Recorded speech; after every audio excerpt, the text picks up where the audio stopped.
Believe it or not, there are a bunch of bodies that are buried underneath one of the Mile High City's most popular parks. That sounds pretty true crimey.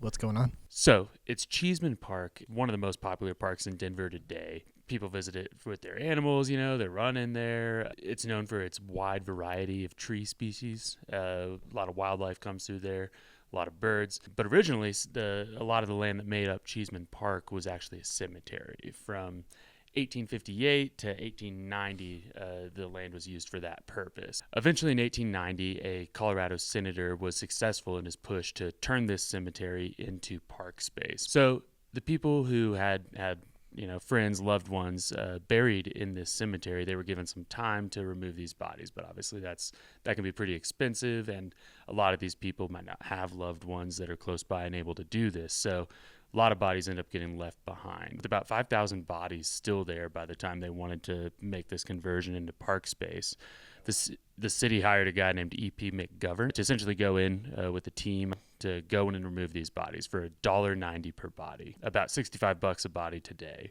What a steal. It's over $300,000 worth of money in today's money, so a pretty significant contract. Once McGovern started removing these bodies, he realized that he could make more money if there were more bodies.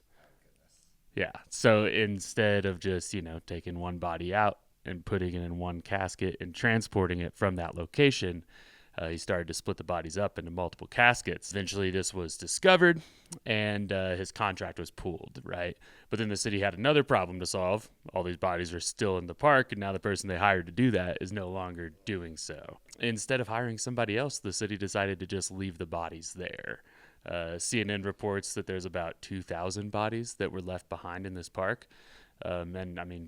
Remains are still found today. There was an incident in, I think, 2008 and one in 2010 where people that were working at the park, they uncovered some human remains that had been preserved for, over a century. Just imagine playing fetch with your dog there and they come back with a bone instead of the ball you threw.